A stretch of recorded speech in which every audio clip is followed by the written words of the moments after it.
Welcome back to the Unanimous Decision Podcast. I am your host, DPalm. Follow me on Twitter at DPalm66. You can follow the show on Twitter at UDPod. You can follow the entire MTR Network on Twitter at the MTR Network.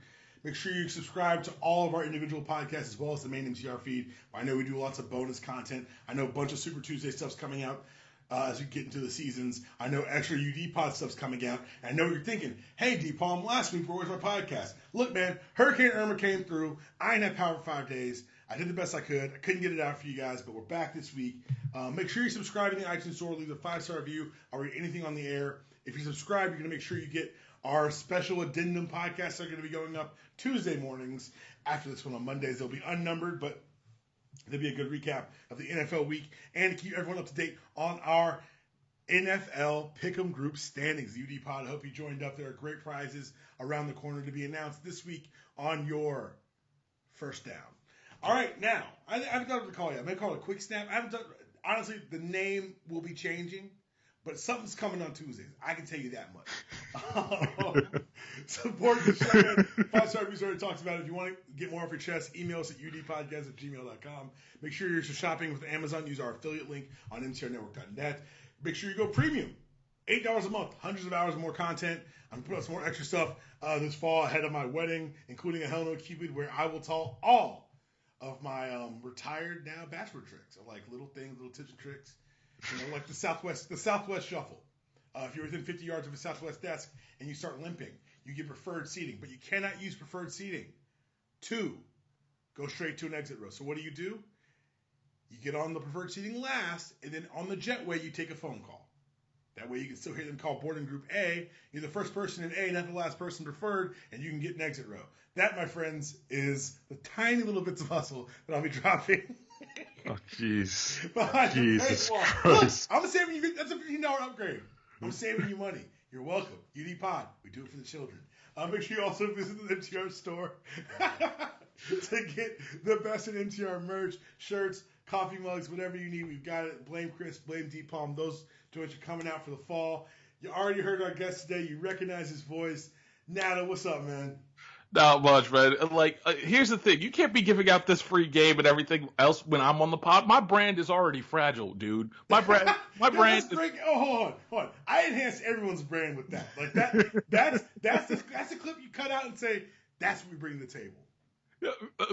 Look, you may be right for you. For me, no, they're just gonna be like, what is he doing on the, again? He's spendthrift. He doesn't try and do any of this. No, like literally, my brand is top notch, high class stuff. Come on, man, you can't be damaging my brand like that. Come on. I'm gonna let you have that for right now too. Mm-hmm. I'm gonna let you have that. Good. Because top notch, high brand stuff. All right, you're a Giants fan, right? Don't. See, you know what? You started it. Now. We're back. I hope the Falcons get blown out tonight. You can hope on it, too. Everybody hoped on it last year until hope didn't work till the end. Oh, yeah. And then the Falcons went Falcon. Why you got to bring up old stuff? I'm just saying. Anyway, you threw the first shot. First shot. I guess. Preamble's out of the way. We got Nata back on. What's up, man? How you been doing? Man, I've been good. Been busy. Not a lot of feature pieces yet. They're going to be – I know last time I was on, I promised a bunch of feature pieces. Unfortunately, due to timing, due to a lot of just side stuff, Hurricane Irma, ironically, I was supposed to go to Tampa, last week to do some motocross – do some monster truck, actually. And that was going to be fun. But unfortunately, Hurricane Irma stopped that. I do have a couple other things in planes, and they're going to be coming out probably – a week or two from now or something like that. And Nata in Vegas will happen at some point within the next 2 months. I'll tell you the closer we get to it, the closer I get to write it down and get everything down and the interviews done. Then we can talk about it. And then maybe, just maybe, we might have to do Nata live from Vegas. Uh-oh. Yeah. See, I like that. You say something big. Like you've really set the groundwork for something horrible to happen, and I'm here to watch it. You would. Of course. You'll be the first person I tell if anything happens to this somehow. Hashtag can't wait. All right, man. Let's get started. Before we get into the week of sports, I do want to give a shout out to Bomani Jones and The Right Time. They've been doing something on the radio show where people will call in and say the moment they figured out football was not for them. And like I was thinking to myself, like, because I played football through college, but I think I had a couple of those moments where I just didn't listen. Yeah. Did you play ball? Yeah. No, I played basketball. I played basketball back in the day. And did you quit? So that's good because different sports have different questions. Yeah. Did you quit basketball or did basketball quit you? A little bit of both, actually. Okay. A little bit of both. Went to Stillman College, nice little small black school in Tuscaloosa. It's the other school in Tuscaloosa. It's right by the Piggly Wiggly, and the projects are about a block and a half away. And at some point, I decided, you know what? Let me go try and walk on for this D3 team. And it was one of those things where I was already on the fringes of, I'm not sure I want to continue to do basketball. Right. And I went and played in the projects. And as Bo will always tell you, again, it's house rules. You don't dunk on their, you don't necessarily dunk on again, you want to be a good guest. You want to be a good guest because you want to be invited back. You want to be invited back, and you don't want to be chased out with like certain artillery. That's the side note. That's the unspoken part of getting invited back. Exactly. That's the unspoken part. So you do unto others as they do, as you have them done unto you. So I made the mistake, and this so we're playing a 3-on-3, and I made the mistake of getting over late on a rotation on defense. Mm. And anyone that's played basketball or watched basketball for a certain amount of time knows what happens when you're late on a rotation. And a 5'8" dude dunked on me. Not 5'8". 5'8". 5'8". And that was the moment you're like, okay. No, you can pick up, but competitive was a wrap. Competitive was a wrap. Competitive was a wrap. I was like, nope. I managed to sew my ego together enough to finish the game. Oh, that's good. So that's important. You don't want to be the guy who left in the middle. But after that, nope, no more for me. I was done. I was totally done. And at that point, it's like, you know what? There's this great game called NBA 2K1 that was out. Wow. And let me go focus my efforts on that on the Dreamcast. It drove you out the league to the couch. Yes, it did. It drove me to the couch. All the way to the couch. All the way to the couch, sir. Well, that's a pretty good story, man. It sounds awfully like basketball quit you. Yeah, basketball quit me. Quit me. I was trying to think of this because I wanted to give some of my stories too, because football stories are inherently funny. Yes. Like, they're just funny. Yes, because if you took these stories out of context, you would be horrified by some. Like, I heard stories where, like, hit me so hard, broke my face mask, and I woke up 2 hours later. If you said that about any other child's activity, you'd be like, this is horrible. Arrest these people. Well, yes, but that's also because football is football. Once you like, there's only two sports three that you could probably say that and be like, oh, that's not so bad. One's football, the other's hockey, the third maybe lacrosse. That's it. Those are the three sports where you can say, all right, cool, I understand it. But otherwise, you're like, where the feds at? Where the law at? like, why has no one stepped in to stop this? Exactly. Where's social services at? I want my tax dollars working. I never played. So I never, like, I grew up in the South. I grew up in Atlanta. But unlike most people in the South, I didn't play like super pee-wee ball. Like, you see kids start playing ball at like 6, 7, 8 years old. My dad played ball in the NFL, was in the Hall of Fame at Clark, playing football as well. But he said that he didn't want me playing football before I was 10. Understandable, yeah. Which, I grew up in the 90s. I didn't grow up in the CTE era. I grew up in the 90s where my dad just knew, like, pre-10 is just a bad idea. Yeah. So I don't have any of those, like, you hear these stories on the Bo Show, and, like, I hear them and I laugh, and then I play with my fiance, she's like, you're all crazy people. She's like, how is this allowed? She's like, once again, we will never have children who play football. I'm like, yes, ma'am. We'll have that. Yes, whatever. I don't Yeah, pick that no, right. no. Just nod your head. Because she's like, and accept. Honestly, she's probably right. Oh no, she's absolutely right. She's probably right. She's absolutely right. You better get used to saying that too. And it got she's proven again right. this Thursday night. The NFL, they wanted to welcome Thursday Night Football back. They wanted to make sure to give you a marquee matchup. And I cannot think of one date on my calendar when Texans-Bengals would have mattered. Can you? No, here's the thing. I went out. The funny thing is, the game started, and I was hanging out at the house, and I was like, you know what? I'm not gonna watch. I'm gonna just go hang out at the house, catch up on some writing, catch up on some blog posts, and just recover, do whatever. And then I was like, you know what? Let me go out, hang out. Texted a friend of mine. We were like, okay, cool. Where you at? Let me go hang out at the bar. And I got lucky where they had Indians Royals on, and they had Bengals Texans on. And take a guess which one I watch more of. That sounds like a fire baseball game. Yeah, no, that was a great baseball game, my friend. That was a great baseball game. Lindor, again, bottom of the ninth, 2 out. Lindor hits a game-tying double. You kidding me? It was more exciting than every play except one, which was the Deshaun Watson 50-yard run. So I was still living my little house on the prairie cosplay that night. Yeah, exactly. So I didn't get any of this game. And so I got to work the next day and found the internet again, started checking highlights, checking scores. I'm just kidding. I don't use the internet for personal use at work. You shouldn't either. No, very well. Actually, no. I can say I do because basically I work from home for most of the time. So I do, unfortunately. Rub that one in, huh? Oh, I am. But you look at what happened, and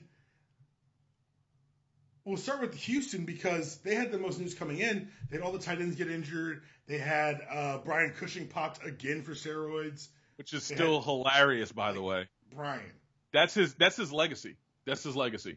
Yo, he won. He was first team All Rookie or second team All Rookie, or no, he won Rookie of the Year. Yeah, he did. Got popped afterwards. They re-voted and still gave it to him. Of course they did, because you know what they realize? Everybody's doing it. He's just dumb enough to get caught. Like literally. Kush, man, how are you this How are you this much of a vet? He got it in. He was good at SC, but maybe get the testing right. Like Reggie I don't know. Them, and we're just physically more able than the other people. They got to the NFL, and that physical dominance wasn't there anymore.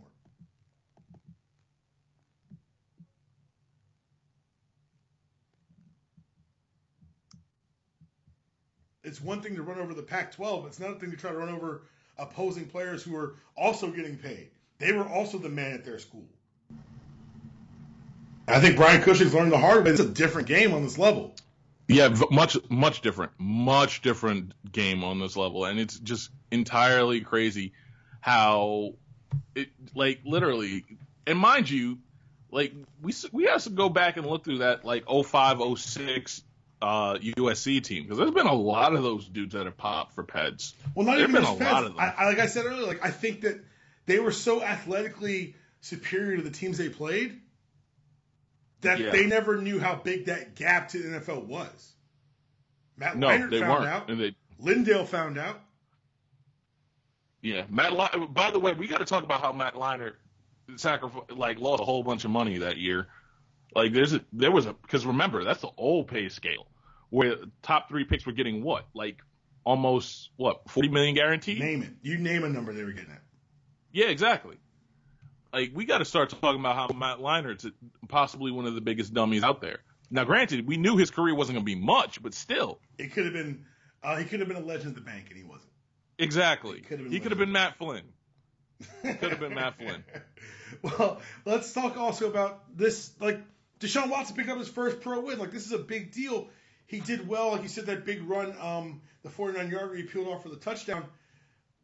But they're doing this still without Dwayne Brown. And I think that, and again, watching just highlights some of the replays, this Bengals team is not the kind of defense that's going to make you pay, but a lot of teams are. Not having Dwayne Brown could get this young man hurt. And I know that you want to go to the mobile. Here we go, the offensive lineman. Here we go, the offensive lineman starting to defend the offensive lineman again. Anyone. They're terrible.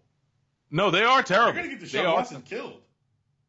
Well, they're going to get – honestly, this is the one thing I worry about with Deshaun Watson is that they're going to turn him into David Carr. Yep. Make him gun-shy because he got beat up for a year. Exactly. Make him gun-shy. And the fact that they haven't paid Dwayne Brown and they think they're still functional and they're taking a hardline stance with this kind of veteran, it's kind of stupid. And unfortunately, like, considering the brain trust there with Bill O'Brien and his 9 quarterbacks in 3 years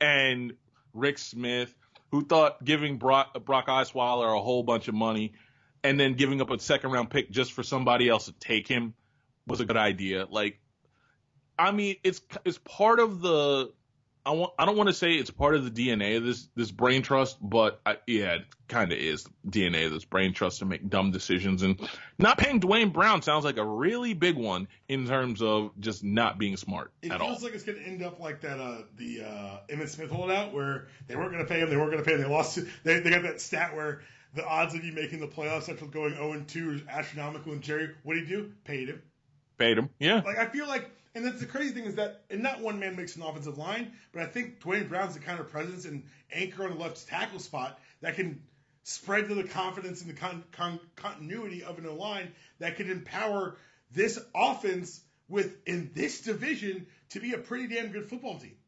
Yes. And the thing is, he is that one man. Like, no one man should have all that power, like Kanye says. No, Dwayne Brown's got that power.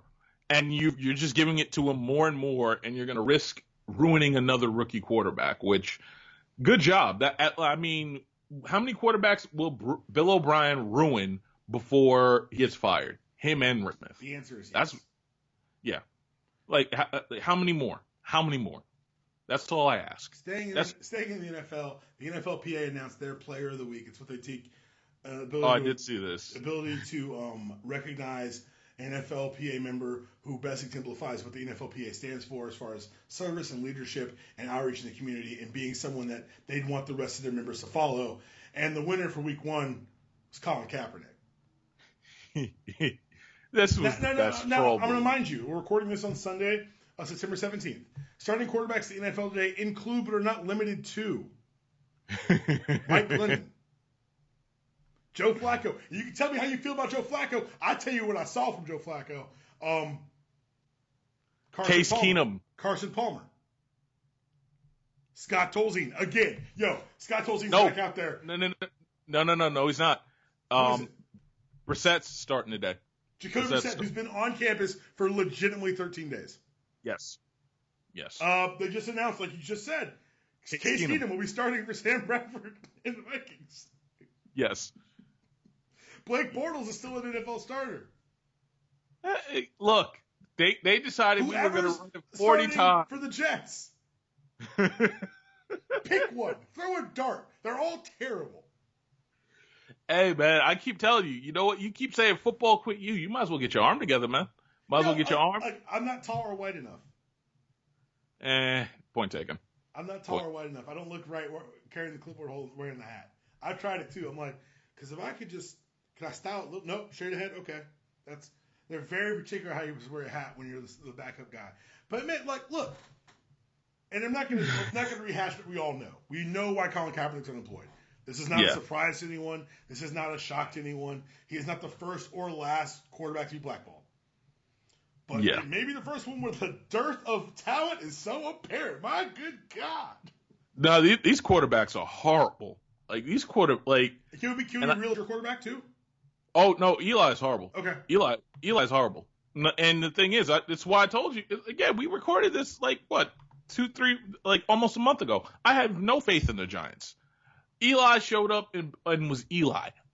It was bad quarterback play for 99% of those games last week. And it'll probably be, like, 80% bad quarterback play this week. Like, I understand that we're trying to not get people hurt and everything like that. The formula for this league ain't working, and it's only going to get worse. And I'm only waiting. And we all know what's coming next. They're going to be like, okay, let's get rid of these preseason games. Oh, I got an idea. 18-game schedule, because you know it's coming. We all know what's coming, especially with the revenue coming down and everything else like that. And these games are going to be good enough to where people still watch them because we're horribly addicted to football. And football is like pizza. There's no such thing as bad pizza, except Little Caesars. But that's neither here nor there. But speaking of quarterbacks, I do want to ask. So what's the local feel on your boy now? Cause panic. Okay.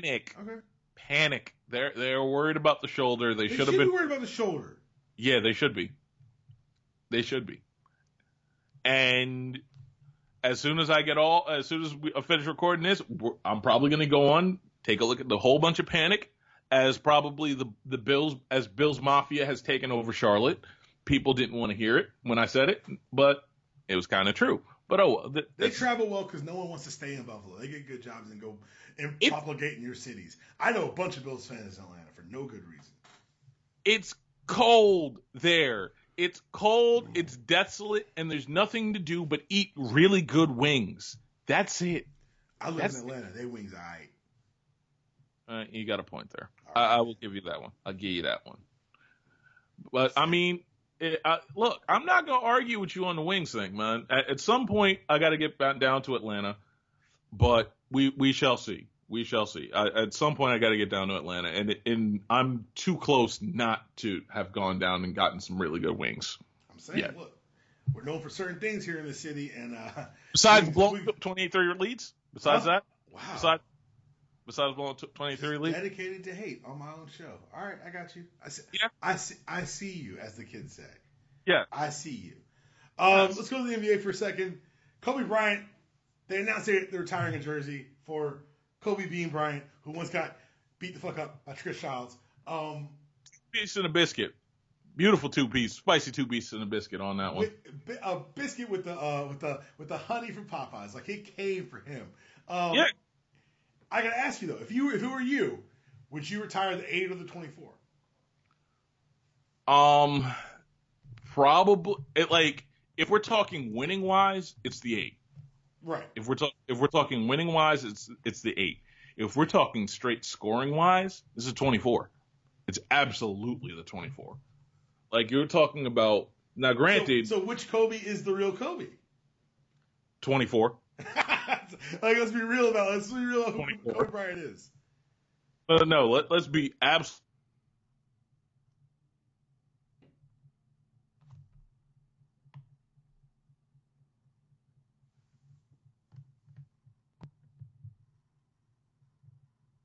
Nata?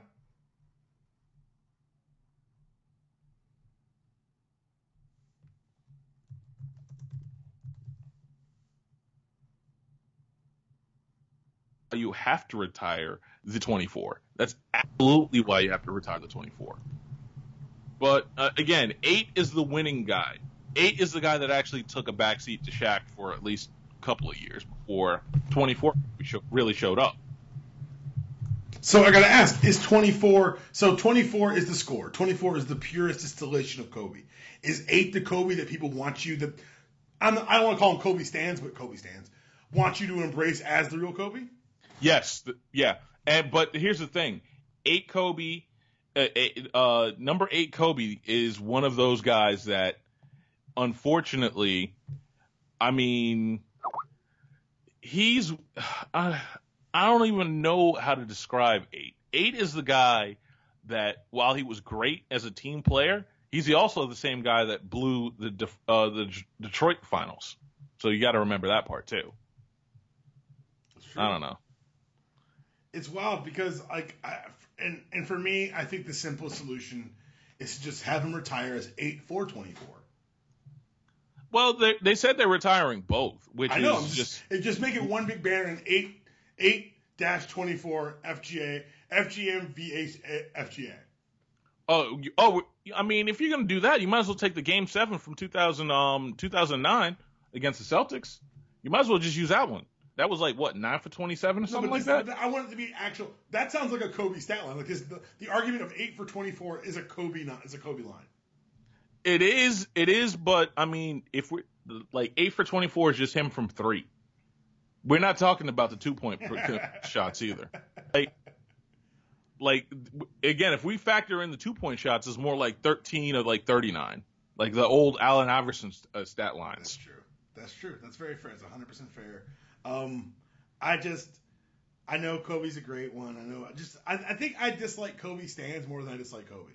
No, Kobe stans just destroy any chance for you to like the guy. Like, right. they kill all the joy. They kill all the joy of actually being able to sit there and enjoy being, again, just Kobe being Bryant. Like, the fact that he scored 60, and it's like, oh, man, this is what they're going to talk about on the way out. Yep. Like, it kills it for you. It absolutely kills it for you. And I can't do it. It's one of those things where I just don't want to do it anymore with them. It's like, thank God he's gone now, because now the mythology, now we can start looking in retrospect instead of actively looking, and Kobe Stan can, you know what, go find somebody else to ride. But I don't think it's even slowed these people down. Like, him not playing has emboldened them. They've added to the legend in their own minds. Well, I think a lot of these people need to be drug tested. I think a lot of these people don't know basketball. There you go. I mean, quite frankly, they're also some of the most, like, a lot of these guys from Kobe Stan need to work on their actual jobs, because I go down Walmart and I see unkempt shelves, and there's cleanups on aisle 5, 6, and everything else like that. And that, again, that's your average Kobe Stan resident. There you have it. That's your average Kobe Stan resident. That's all I can say. Unmitigated hate.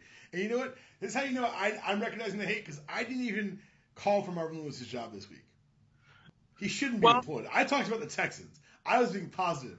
But it just reminded me that, oh, yes, there was a near mutiny in the Bengals locker room. Sorry. Oh, yeah. I did see that. Earlier, Pac-Man. I got caught up in the positivity of Deshaun Watson. Allow me to bring us back down to hater earth. Holy shit, Marvin Lewis. Who do you have pictures of? How do you still have a job? Now, here's the thing. Here's the thing with that. And I get it, because Mike Brown is cheap. Mike Brown still is what, like 70, 80 years old, still does personnel work. They don't have a personnel guy. It's him and Marvin. That's it. Like, it's ownership. Like, a lot of these, we always say, a lot of these teams, you can tell whether they're going to be good or whether they're going to be bad, depending on ownership. Mike Brown is a shitty owner. This is what happens when you have a shitty owner. You get guys that don't deserve to be there for long, long periods of time. And this is what happens. And then you have guys like Pac-Man Jones popping off at the mouth saying, like, look, don't blame us. It's the offense's fault. Like, you can't. In his defense, AJ Green's like, the fuck? Like, AJ Green was so mad. The Texans lost 2 corners and they couldn't get AJ the ball down the stretch. Like, and that's the thing. Like, you got this pay-as-you-go contract with Andy Dalton, and you still messed it up. Still. Like, you didn't bring in a quality backup. You didn't bring anybody to push this guy. The fact that you managed to do that with a guy on a pay-as-you-go contract is beyond cheap. Beyond cheap. And you know what? It's going to be funny when when Cincinnati takes their rightful place back in the toilet where Cleveland is. And Cleveland's going to be, I don't know, the smaller turd in the toilet bowl. That's it. That's about it. I mean, 2 crappy Ohio NFL football teams. Right there. I believe in Deshaun Kaiser. I liked what I saw last week. I like it. Look, I'm starting Deshaun Kaiser in fantasy today. Oh, you must be like a 16-team league. What the fuck happened to you? Yeah, look, matter of fact, I might as well get into this story. Since we are just winding down the road. So I'm helping my father put in this TV, and I did not realize that my draft was at the same time. Now, mind you, this is like a 55-inch 4K Ultra HD TV. Of course, I'm going to pay more attention to not dropping that than my fantasy league. Now, mind you, my fantasy league has a $30 buy-in. So I just wasted $30 helping put in a TV and my 2 quarterbacks, and basically the auto draft screwed me like literally. I have not been the auto draft just screwed me in a roster sense so bad that I was in the waiver wire the following Tuesday picking up scraps and begging for change. I might as well have been Bubs from The Wire, for God's sakes. That's how bad it was. That's how bad it was, sadly. Tell them why you're mad. Oh, I'm frustrated. I'm still frustrated because it was either him or Carson Wentz, and I have no faith in Carson Wentz to replicate that against Kansas City. That's fair. That's 100% fair. Let's skip over a couple of topics here, but I do want to talk about the big topic of the week. Yeah. So, Jemele Hill said some facts on Monday on Twitter about 45, the man who occupies the White House, Cheeto Hitler, any name you would feel applies here, was a white supremacist. Yeah. This is supported by Congress asking him to sign a resolution condemning white supremacists and his inability to say he would sign it. Yeah, apparently the paperwork hasn't gotten to him yet. Mm-hmm. Apparently. The White House won't confirm he'll sign it. For the record. That's their official statement, is that they won't confirm. Because I guess everything's a high wire act over there these days. Anyway. Yeah. Jemele says these things. The story is how the story was first presented to us. Jemele says these things. ESPN puts out a bullshit-ass statement. Jemele goes on the air. Now, what we've learned since Wednesday is that there are lots of grays of shade that occur here. Oh, yeah. Yeah. Because from the statement on Monday, it apparently led to misshapen blob of a human's Huckabee Sanders using the presidential pulpit to call for the firing of a private citizen from a private employer. Because that's not Banana Republic at all. That's for all you conservative First Amendment keyboard warriors. This is that. This is the first time you can say, but what about the First Amendment, and actually be right. Feel vindicated, but it's a weird how those people haven't been popping up, huh? Anyway. No, they're very silent. Very quiet. Anyway, so we find out that Wednesday, and this is reporting done by Think Progress, the young lady's name escapes me right now. Lindsay Gibbs. Thank you. Lindsay Gibbs. She did an amazing piece of reporting on this, confirmed through 4 or 5 sources on each part of it. So on Wednesday, at midday, ESPN apparently, during their during the production meeting for the 6th, Jemele was spotted in the parking lot. Yeah. They then asked Michael Smith to do the show without her. He refused. I'm sure we'll get more on that. As this is one of those things that you're like, oh, I'm watching a book happen. Like, every time I watch Alabama win a title, I turn to my fiance and say, well, there's another chapter for the 30 for 30. Yeah, exactly. We're living a 30 for 30. Like the Warriors Cavs, the rubber match. Oh, yeah. That's going to be a 30. We're living a 30 for 30. This is one of those times it's like, oh, I'm living a book. Because this is the Michael Smith saying no. That's a book. That moment is a book. No, that moment is not a book. That moment is that. Let me put it this way: the entire genesis of the 6 is a book in itself. And I can tell you that from personal knowledge. That's a book. Literally, there are 5 or 6 different chapters. This is that chapter that you get people in the door with because Yeah. They tell Michael Smith, hey, we're going to have you show without Jemele. He says no. They then apparently go to two other black hosts who also Michael Eaves and L. Duncan. They both say no as well. Mm-hmm. They float getting a white anchors in there. They eventually go to Jemele and say, hey, we want you on the show. So Jemele does her show Wednesday night, puts up posts thanking people like Michael Eaves, thanking people from the NABJ, thanking everyone who's spoken up on her side. Mind you, I'm recording this at 1:17 on September 17th, almost a week later. The tweets are still up. Yeah. I wouldn't expect them to come down. They're not going anywhere. No. And so then further reporting is done, and we find out that not only did they ask the other black anchors to scab, they were surprised when they wouldn't. And despite whatever's coming out of Bristol these days, John Skipper, or other related releases, this was not the original plan. The plan was to replace Jemele, at least for, I can't speak to larger intentions, but at least for that day, the intention was to replace Jemele Hill on SportsCenter. The intention was that she was going to do a day. There's a couple of things I do want to clarify because there's a lot of information, like misinformation out there. One, they're not going to fire Jemele Hill. You know why? Because she's got a 3-year guaranteed contract for that spot right there.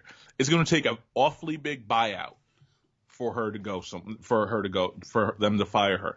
Good luck asking stockholders to fire her. Hey, before you get too far into inner workings, let any first-time listener know about your bona fide talking about this.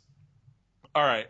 I worked. I was in ESPN from about this time last year up until April 30th, I want to say, of this year.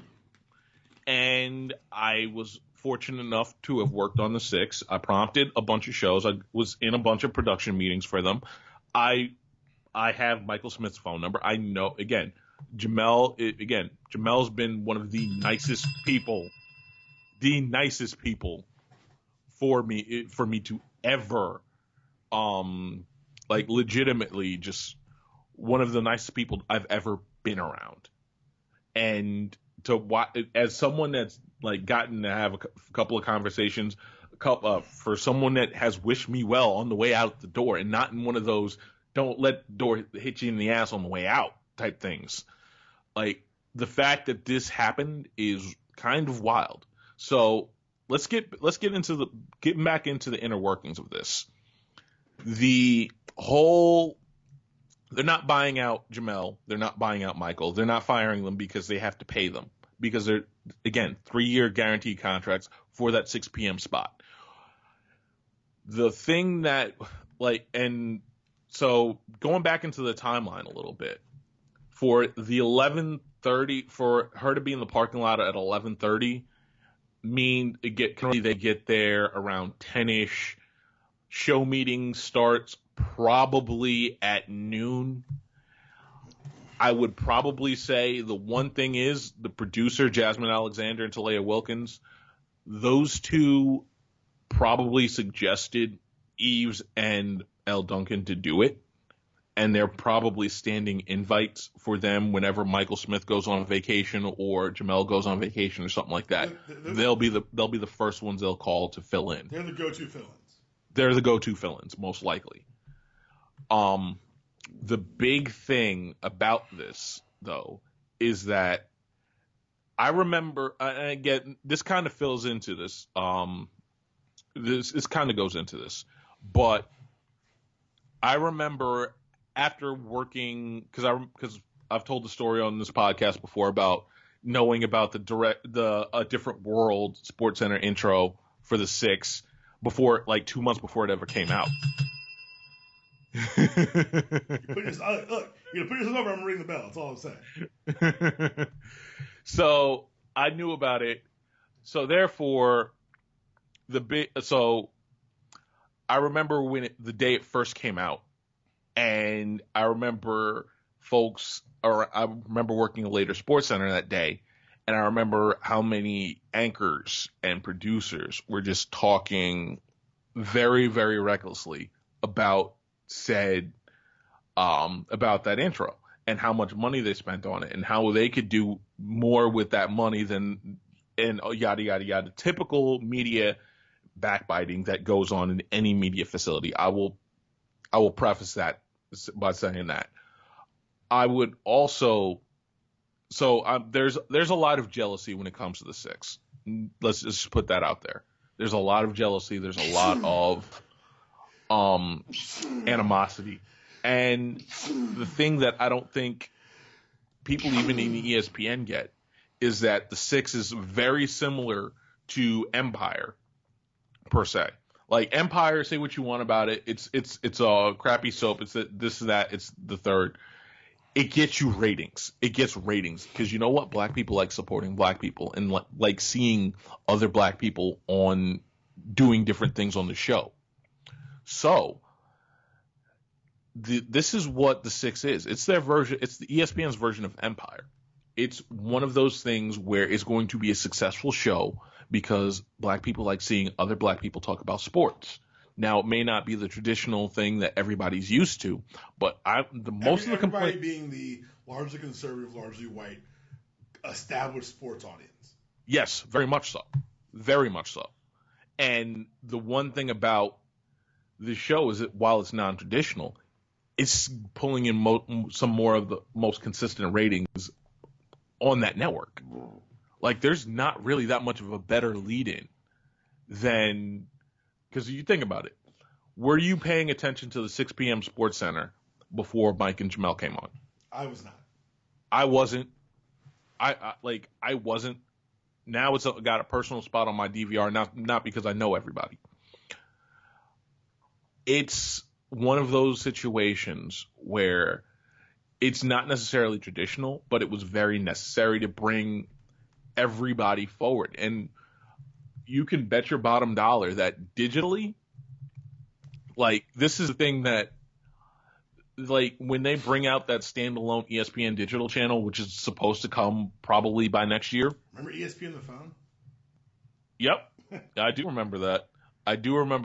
Very, very well. Thankfully, I wasn't there for that. I would have told them that it's a horrible idea and I'd have gotten fired then.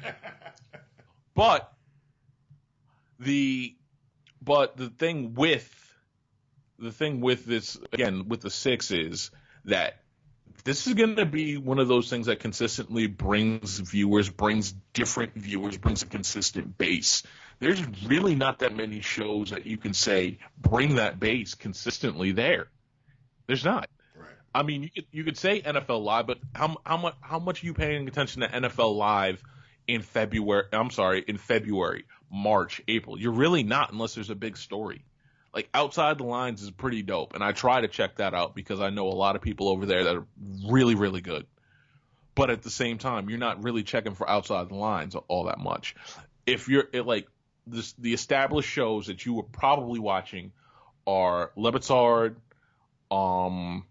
PTI, and maybe Around the Horn.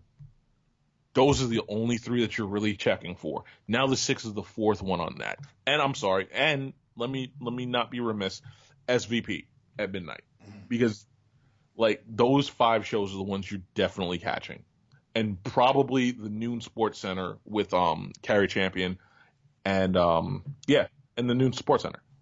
Those are maybe the 5-6 shows that you're definitely watching. If you're not watching though, if like around that kind of feel, you're definitely checking for those 6. It'll probably be 7 when Bo's show comes out next January with Pablo Torre. Yeah. So you're talking about getting a consistent base, you're going to be able to sell different things. You're going to reach people that you weren't typically reaching, because say what you want about all these other platforms, Bleacher doesn't have the television boxes yet, and neither does Barstool. No one's got the reach of ESPN. No one's got no one's got the Disney money. No one's got Mickey Mouse money.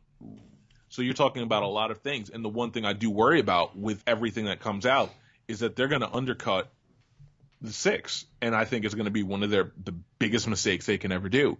Because if you start annoying black people enough to not watch the 6 or not watch ESPN altogether, then you take away the 6. Good luck putting anything in that slot again. Good luck putting anything.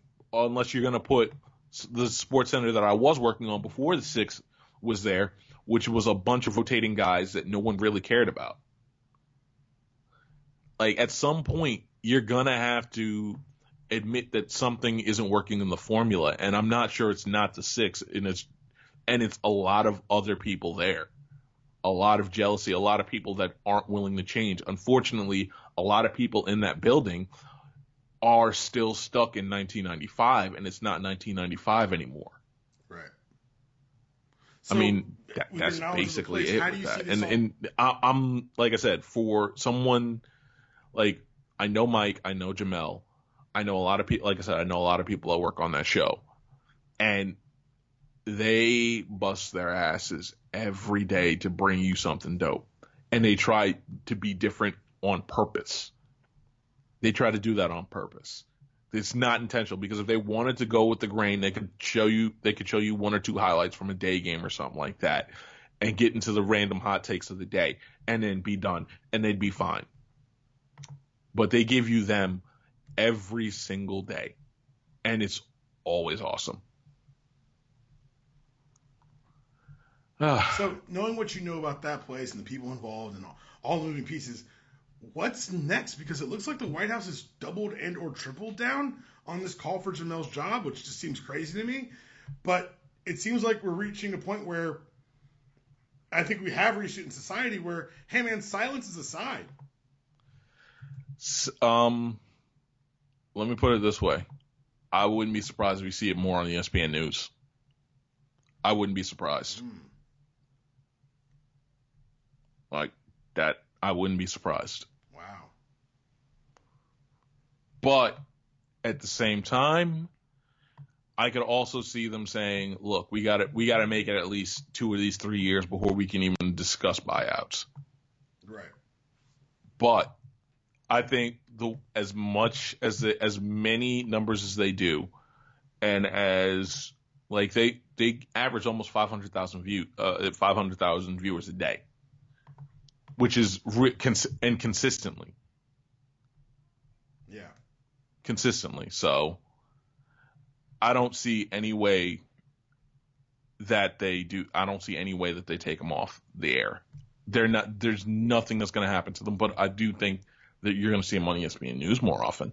Is that going but that's about it. Are they going to explain that away with like live sports rights, or how do you can't move the pretty flagship much from the main thing to they ESPN already put it 4 on or 2. 5 at this point? No, they can put it on 2. They can put it on ESPN 2. And they have done it. They've put it on 2 before because of live sports games. But I mean, they may choose a live sport to put on ESPN on the flagship, and then move it to 2 or move it to news. Yeah. Like that's TV in a nutshell right there. If we really don't want you to make it harder to watch.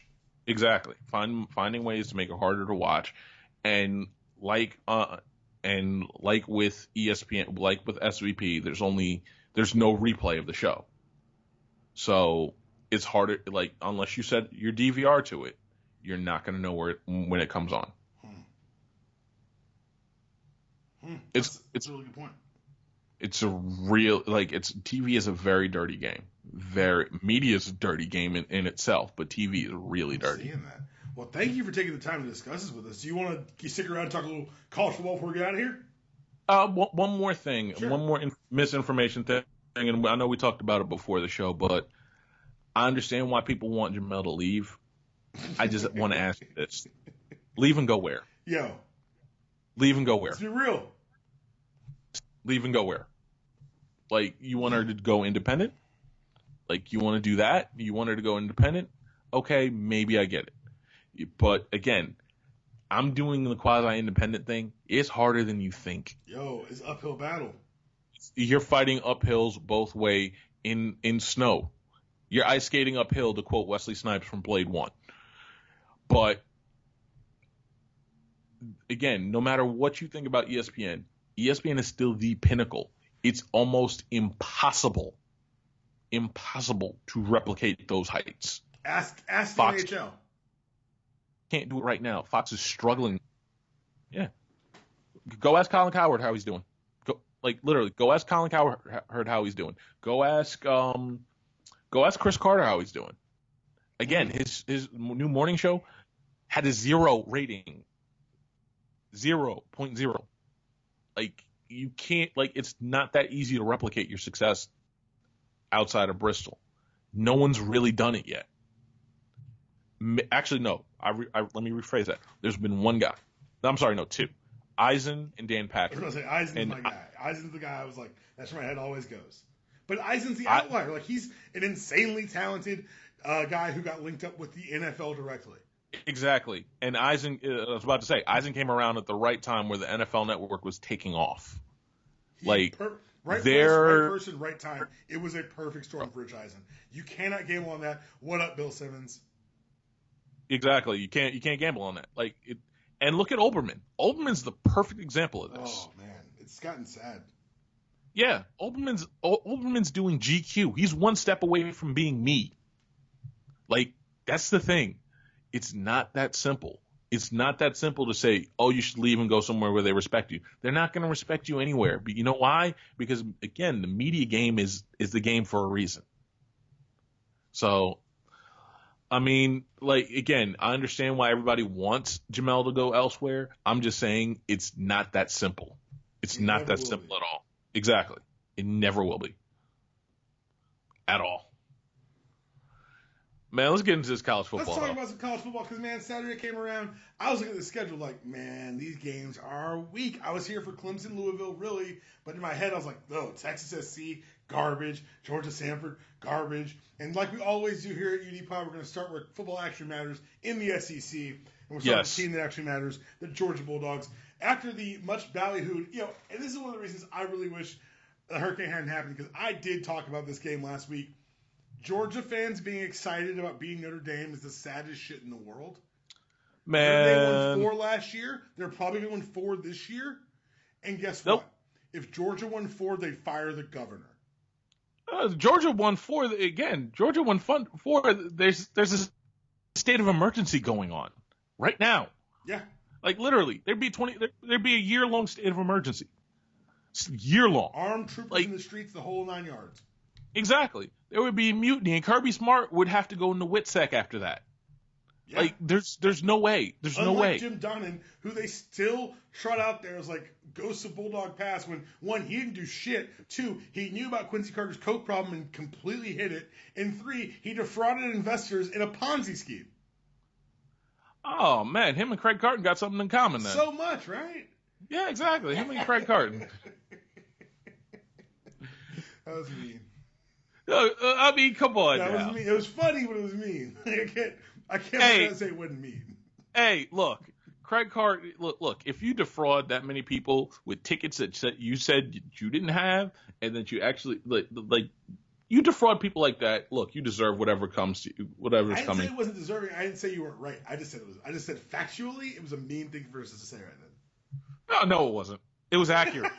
It can be accurate and mean. That's all my No, it can't. No, it can't. Truth is unvarnished. Again, this is a unanimous decision podcast, my friend. The truth is never varnished. I'm still in that, for the record. Okay. Yeah, like I said, like people got hyped about this Georgia win. I guess whatever.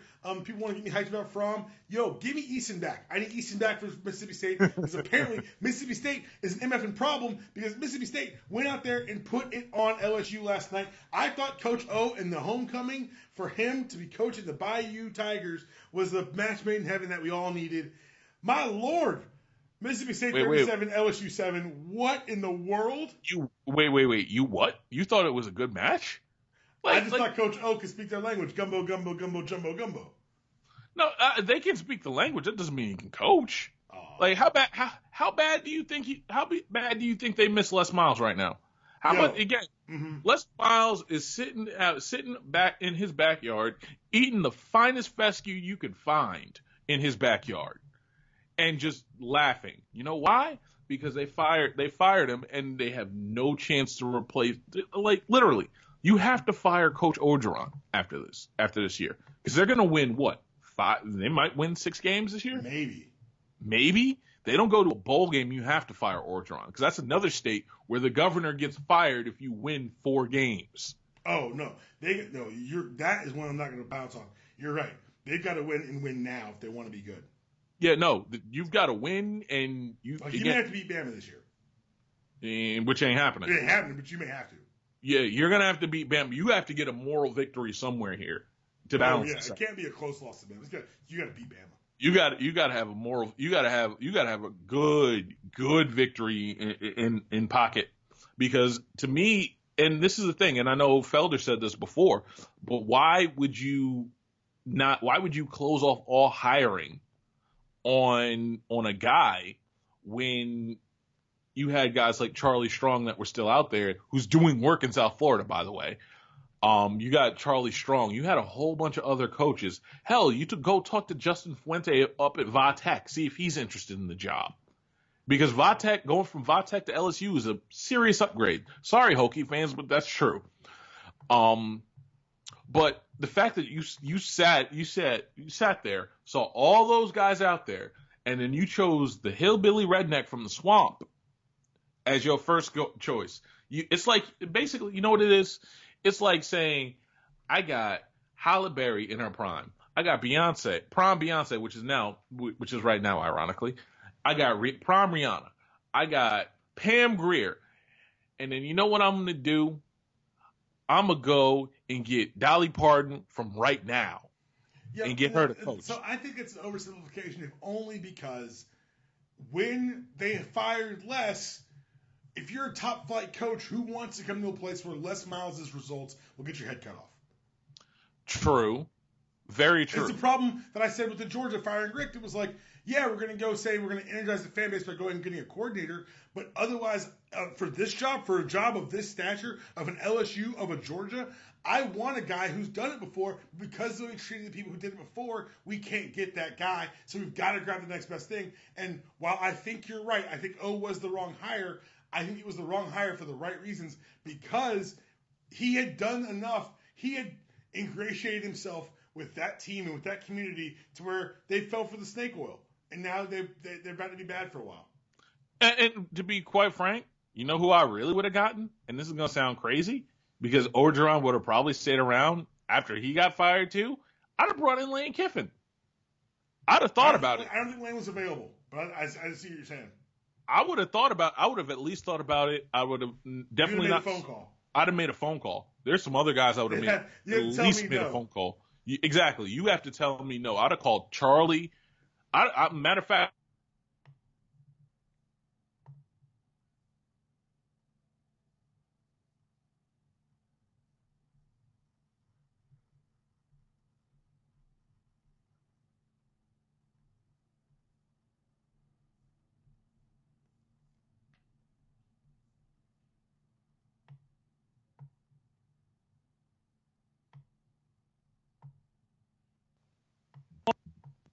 just a ton of talented guys would have to tell me no.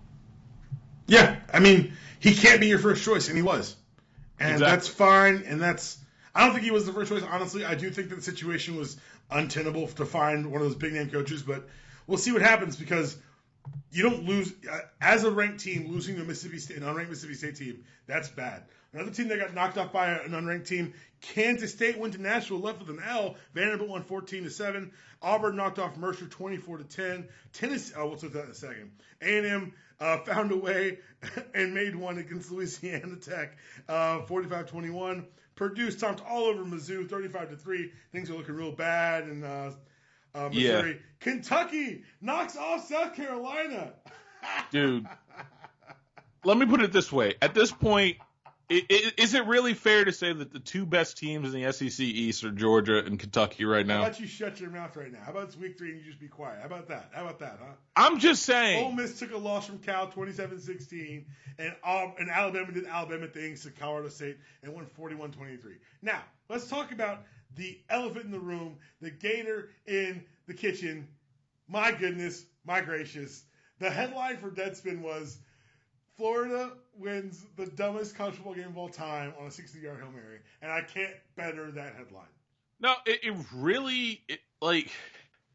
We're going into the fourth. At Florida. I'm going to picture people who didn't watch. You're going into the fourth, Florida up 6-3. Florida has not scored an offensive touchdown in legitimately 4 games. Yeah. Yeah. And then they scored, and it was what, like 60, how much was it? It was like... in the air. Yeah. First things first, Felipe Franks, how the hell did you end up going to Florida if you can throw the ball 63 yards? Yeah. 2, Tennessee. No. Let's stay with Florida for a second. How dare you, Florida? How dare you trick these poor people into having any sort of hope? That is a bad Florida football team. A very bad one. And it's the same problem they've had for the last 10 years that Spencer Hall waxes philosophic. They have great defense, special teams, no offense. And by God, and what kills me the worst is the things that they do well, it's just confuse your offensive line and harass your quarterback, are the things that Georgia is susceptible to. So I assume this Florida team will beat Georgia by at least 3 touchdowns. Hooray, no, they I've won't. already given up on that game. Now, let's talk about Tennessee. Tennessee's the last play of the game. Karma. I call it karma. Tennessee thought that they were just going to throw it short or throw it in the middle, intermediary, to get set up for a field goal. They weren't in Hail Mary protection. You know how I know they weren't in Hail Mary? Because the defensive coordinator for Tennessee is Bob Shoop. Bob Shoop recruited me to play college football at Columbia University in my freshman year. I spent learning Bob Shoop's defense. Oh, no. Oh, yes. I know how he calls against Hail Marys. That wasn't it. Oh, boy. This is 100% on the DC who made a miscall. Oh, boy. Because those young men chasing Tyree Cleveland as he caught that ball, your hips should never turn on a Hail Mary. No, that was, and I heard someone say it, and they were right. Like, and they said Shoop's name, which, by the way, is now circulating around a bunch of Columbia football players' group texts. Oh, Jesus. Oh, Jesus. Oh, no. Oh, we really don't like him. Yeah, I can tell. You're reveling in this. I am. You are reveling in this. I'm a child. You know what? You know what? If y'all don't like him that much, you know what? More. I'll tell you the story off the air. I have the greatest of reasons. Oh, no, I'm pretty sure you do. Dude, like, let me put it, back to this SEC thing, SEC East thing. At this point now, what's, like, let's be real here. Like, Georgia shouldn't go any less than 10-2. No, period. No. We see, and that's for being an unconcerned observer looking at things objectively. As someone who's watched Georgia for years, we're going to win 8 games. Man, y'all win 8 games. Look, Kirby Smart needs to go if y'all only win 8 games. Kirby Smart shouldn't be here in the first place. Don't get me started. There is that too. But Kirby Smart shouldn't be here if y'all only win 8 games. South Carolina, I thought they were decent, and then I saw the Kentucky game, and Kentucky beat them down. And Deebo Samuel also went out. Kentucky, look, the day that they start really winning football games of consequence in Lexington is the day I start getting concerned about like the end of the world. I'm sorry. Kentucky's here to remind you there's only one Stoops left, motherfucker. That's also very true. Let's go wide look top 25 the rest of the NCAA scoreboard before we get out of here. South Florida beat Illini in a matchup between 2 black head coaches in D1 college football. Doesn't happen often. It did happen Saturday, and Charlie Strong and the USF Hook'em Horns took another win. I'm going to keep calling them that. Boomer Sooner rolled over Tulane 56-14. We'll get to the marquee matchups later on. Penn State beat up on Georgia State 56-0. Washington beat Fresno. Like, this is one of those weeks where you look at the schedule, you're like, I have nothing to do this weekend. And looking at the NFL slate, same way, and nothing I really want to watch until it gets late. I want to watch Falcons, Green Bay. The rest of these games, 100% booty. Ohio State beat up on Army. Michigan beat up on Air Force. Oklahoma State beat up on Pitt. Wisconsin beat up on BYU. LSU did it to themselves. Yes, they did. Yes, Virginia they did. Tech beat up on ECU. Kansas State, that we noted, took that L. San Diego State, home, knocks off Stanford, who's now on a 2-game road skid. Man, look, David Shaw should have gotten out while the getting was good. Yo, why wouldn't you get paid 3 years ago? Like, that's the thing I don't understand. Like, literally, how do you not get out while the good? And it was so good. Yo, it was so good. Yeah, exactly. Him and Kevin Sumlin. Let this be a lesson to you. Yo, someone should have left with Menzel. Yeah, exactly. No, let this be a lesson, boys. If you are a black head coach, get out while the getting is good. When they tell you they love you, ask for an extension or leave. Better yet, just fucking leave. Yeah, exactly. It's never getting better. It's not going to get any better than this, especially at Texas A&M and Stanford. Remember the young coach who was at Buffalo stayed too long? Oh, Turner Gill? Yep, I remember that. Stayed too long. Turner Gill stayed too long, and now he's coaching at Liberty. Black head coaches, you live by different rules. Exactly. You're not. I'm going to legacy here. The fuck you are. Exactly. Go be a legend at the bank. Exactly. TCU beat up on the Mustangs of SMU. Wazoo pulled out against Oregon State. And Memphis surprised Josh Rosen and UCLA. Bruins, Miami, and Florida State were postponed because of weather. And now let's talk about the 2 biggest games of the weekend. Mm-hmm. One is between 2 ranked teams. And this was, when you took the snapshot of the season, this was the first, not the first, but it was one of the marquee matchup. Yeah. Clemson, Louisville, defending Heisman Trophy winner Lamar Jackson, taking it to defending national champions Clemson, while in Louisville. Going to be it's a beat 'em down. Yeah. Oh, no. The final was 47-21. I'll remind you that 14 of those 21 were scored in the 4th. I was about to say, it wasn't really that close. Scoreboard line. Lamar Jackson's final line, 21-42, 317, 3 touches. Good day for him, 50% from the – against this defense, which we've seen just be dominant and suffocating, he had a decent game, but it wasn't enough. This is a less talented Louisville team than last year. And this far less. This Clemson team is locked in. I had my doubts about Clemson this year, I did. I didn't think they would be able to reload like that because. How about Nowish? Yeah, I believe in them now. They're the best team in the ACC to me. I thought that Florida State might be able to give them a run, but Francois went down. Post injury. And even with Francois didn't look that good against Bama. I'm not sure he would have beaten Who looks good against Bama? Clemson. Also very true, but I think we're gonna have to start saying that about who looks good against Bama and Clemson now.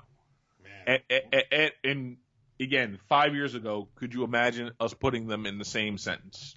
Hell and no. Exactly. No. Exactly. But here we are. 2017 is a weird year, man. 2017 is a very weird year where we can rely on Clemson to actually be really, really good on defense and then have a rotating it doesn't matter who the quarterback is. It doesn't matter if it's Taj Boyd or Deshaun Watson. Now it's Kelly Bryant. We haven't seen this kind of run of success ever in Clemson history. Think about that. Ever. Clemsoning is no longer a thing. It means something completely different. It might mean kicking your ass. Exactly. That's how crazy this is now. I don't like this. I want things back to the old way. We need, again, everyone wants to talk about make America great again. You know what making America great again is to me? Clemson being Clemson, not this. I'm sorry. We have all here is something from the distance. Someone, I don't know. Oh, Lord. I'm not saying they're back. I'm saying Mark Richt's in the right place to get it done. And I'm very excited for the return to the U. Now, to the other game, that was a marquee. And this game is a marquee because of the names involved. I had explained to my fiance, who didn't watch football most of her life, 10 years ago we watched the greatest college football game of all time. You disagree, fight me. SC, Texas, greatest football game ever played, college football game ever played. I can't disagree. I can't disagree. I'm 32, best one of my lifetime, fight me. Now, going into the game, Texas had lost to Maryland. Yes. Texas got shellacked by Maryland. Waxed, if you will. They had beaten up on some sisters from the poor school last week. Mm-hmm. And they were headed back to Southern Cal. Woo. SC fans are mad. It should be. They should. I didn't say they were wrong. I just said they were mad. Okay. And we thought this was going to be an SC coordination. We're going to see Sam Darnold continue to build his legacy there and just kind of beat up on an overmatched Texas team. Texas was channeling some Vince Young, man. I will say this. As someone that thinks that Tom Herman is more Al Golden than the savior, he kind of – Texas surprised me last night. Texas surprised – They showed a level of heart I didn't expect. No, exactly. They showed a level of heart that I didn't expect. And while the jury for me is still out on Tom Herman because you can't after you get shellacked by Maryland, you cannot use the we're rebuilding thing. Not when Charlie left you a whole lot of stuff in that cupboard. Cupboard wasn't bare, unlike when Charlie got there. It wasn't full. It wasn't full, but it wasn't bare. But he found you a nice local grocery store. Exactly. They had what you needed. He showed you how to cook in that area.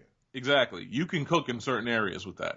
Now, again, that being said, I don't want to say Texas again, University of Texas needing a moral victory is something that I thought I would never say, but this is a moral victory that you can take with you to the bank because SC is going to win the Pac-12, right?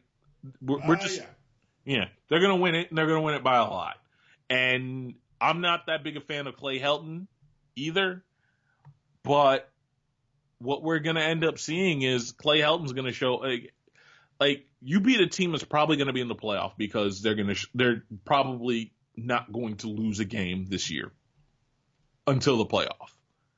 And I'm not sure they're that good, but the fact that you barely lost to a playoff team 3 games into the new tenure, it's a good showing. So is this the team that barely lost to USC, or is it the team that got whipped by Maryland? A little bit of both. Okay, that's fair. A little bit of both, quite frankly. I like them, but they're not ready for Oklahoma yet. They're not ready for again. Who is? Yeah, TCU's going to put some on them.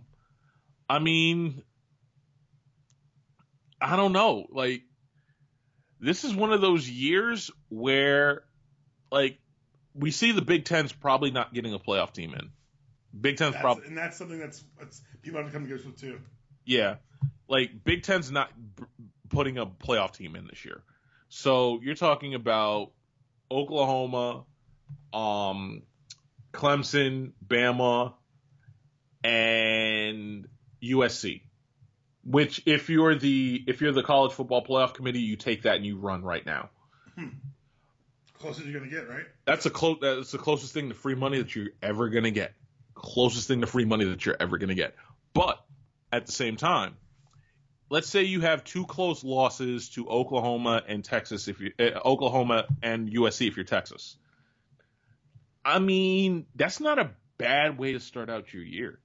That's not a bad way to start your tenure if you're Tom Herman. Now you're gonna have to build on that. Right. It's got to be more. There's got to be more. You can't plateau with a loss. No, you can't plateau with a loss. But I mean, a good 8-win season here, I don't think that's necessarily out of the cards.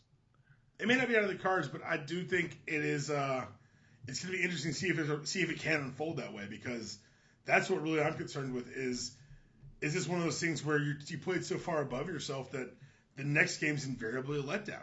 Yeah, probably. Because I think this was also a statement game to say that we're not as weak as we think we are.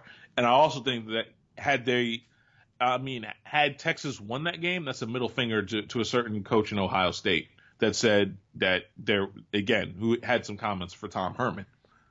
But again, I like Urban. Urban's about a year or two away from saying he's exhausted and joining ESPN again. It's almost over. Yeah, like that's the other thing. I hope Columbus is on Urban watch. I really do, because if not, they're gonna get surprised like everyone else gets surprised somehow. Yeah, exactly. Like Urban, like if I was anybody in Columbus, I would be on the phone with somebody saying, "Yo, Herb looks like he's ready to quit again." He's got a look about him again. Exactly. He's got that look like, I'm exhausted. Let me go spend some time with my kids and go live in Charlotte or live in Florida or live somewhere else. I don't want to be in Columbus anymore. And to be quite frank, I don't blame him. Who could? Yeah, exactly. Who could? Just before we get out of here, last college football note of the day. Columbia is now 1-0, knocking off Wagner College 17-14 on the last second field goal. Roar, Lion, roar. Nata, tell everyone where they can find all your stuff, man. Again, at Nata the Scribe on Twitter. I have a link now to all my Up Rocks pieces. I also do work for Charlotte 5, Creative Loafing Charlotte, and a couple other things that are going to come down the pike. Again, remember, we may end up doing Nata live in Vegas. Again, doing the pod literally from Vegas for reasons that we may end up talking about, because at this point, there's going to be a lot of stuff that I'm doing with Up Rocks. There's going to be a lot of things that are going to come up, a lot of NBA stuff, a lot of off the beaten track things, maybe some wrestling with involved with the with Up Rocks as well. So again, I'm just doing everything. I'm just keeping my head down and working right now, and occasionally harassing people on their own podcasts. He means me. Like that. Let's cut through the. He means me because he's harassing me on my own podcast. Yeah. I'm glad you can admit that. That's big. Yeah. Yes. It's exactly. It's called personal growth. I'm trying to be a better person. I'm not going to get that. I'm not going to get anywhere close to being a better person, but I'm going to at least try. I'm going to let you tell a lie on this podcast, too. I'm going to let you live with that lie. Thanks again for coming on, man. Really do appreciate it. Thank you for shedding some light on a very, very hot topic as far as Jemele Hill's future in Bristol, and I can't wait to keep watching her on the 6th. I am DPalm. Follow me on Twitter at DPalm66. Follow the show on Twitter at UDPod. Please use the hashtag UDPod when you're talking about the show. I really appreciate it. Lets us find you, and thank you for the social media shout-outs. Make sure you leave those 5-star reviews in the iTunes store. Make sure you subscribe in the iTunes store. I'll see you tomorrow morning with our NFL Quick Snap. I think I'm going with Quick Snap. Change the name around a lot, but it'll be out every week. Make up your mind on this name. I will not until I have to, sir. Anyway, you have to. Interrupted on my own show. I should hang up on him now. Make sure you subscribe to the iTunes store. Subscribe, Stitcher, iTunes, everywhere you need podcasts. Go premium. Go to their Amazon affiliate link. Go to the store. That was your show. This is your outro. See you guys next week. Welcome back to the Unanimous Decision Podcast. I am your host, DPalm. Follow me on Twitter at DPalm66. You can follow the show on Twitter at UDPod. You can follow the entire MTR Network on Twitter at the MTR Network. Make sure you subscribe to all of our individual podcasts as well as the main MTR feed. I know we do lots of bonus content. I know a bunch of Super Tuesday stuff's coming out as we get into the seasons. I know extra UDPod stuff's coming out. And I know you're thinking, hey, D-Palm, last week, where was my podcast? Look, man, Hurricane Irma came through. I didn't have power for 5 days. I did the best I could. I couldn't get it out for you guys, but we're back this week. Make sure you subscribe in the iTunes store. Leave a 5-star review. I'll read anything on the air. If you subscribe, you're going to make sure you get our special addendum podcasts that are going to be going up Tuesday mornings. After this one on Mondays, they'll be unnumbered, but there'll be a good recap of the NFL week and to keep everyone up to date on our NFL Pick'em Group standings. UDPod, I hope you joined up. There are great prizes around the corner to be announced this week on your first down. All right.